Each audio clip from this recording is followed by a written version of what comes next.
tous et bienvenue dans la séquence temps additionnel. Je vais donc vous parler des joueurs de Jupiler Pro League qui ont la meilleure probabilité de performer ce week-end sur nos terrains. Pour commencer, direction le gardien de but, Davy Roof de la Gantoise. Il a tenu 2 clean sheets lors des 4 derniers déplacements en Jupiler Pro League. L'adversaire de ce week-end, le Standard de Liège. Le Standard de Liège qui a une moyenne de 0,67 buts marqués par match en championnat. C'est très peu. Et la Gantoise tient 33% de clean sheet à l'extérieur. Place aux défenseurs. Mats Metz, jeune international belge, est très fort au niveau des datas dans son nouveau club, mais encore plus fort à domicile.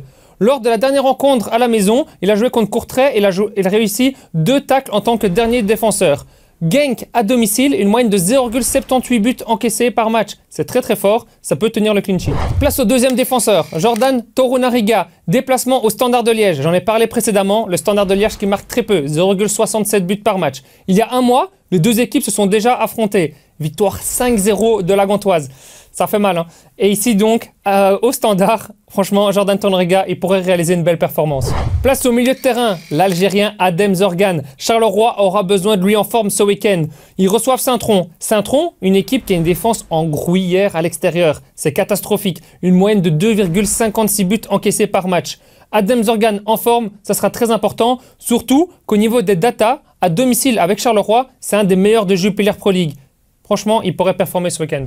Le deuxième milieu de terrain est un Turc et c'est un coup à tenter. C'est Aspolat de Westerlo. Westerlo à domicile, offensivement, c'est très fort. C'est une moyenne de 2,22 buts marqués par match.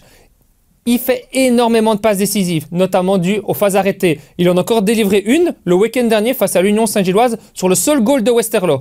Ici, pour la réception de Malines, Aspolat, passeur décisif, ça a tenté. Place aux attaquants. On reste dans cette équipe de Westerlo et on prend un Iranien, c'est Sayad Manesh. Sayad Manesh, sur les 16 rencontres où il était titulaire en Jupiler Pro League, c'est 6 buts et 4 passes décisives. À domicile, c'est excellent. 9 matchs, 9 actions décisives, 5 buts et 4 passes D. Ce week-end, à domicile pour la réception de Malines, il pourrait encore soigner ses statistiques, que ce soit un goal, que ce soit une passe décisive.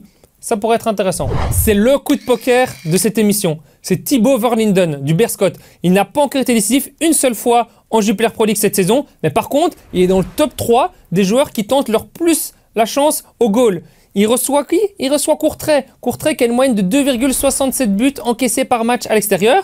Et quand on regarde dans les 5 dernières rencontres, Courtrai a chaque fois encaissé minimum 3 goals. Donc Thibaut Verlinden, décisif enfin ce week-end. C'est à tenter. On va terminer cette émission avec encore un joueur du dernier du classement du Beerschot, c'est le Saoudien Al Saafi. Sur 10 rencontres, il a 5 buts et une passe décisive. Mais où il est encore plus impressionnant, c'est à domicile. 5 rencontres, 5 buts, une passe décisive. Il reçoit la défense en carton de Courtrai. Franchement, il pourrait faire trembler les filets.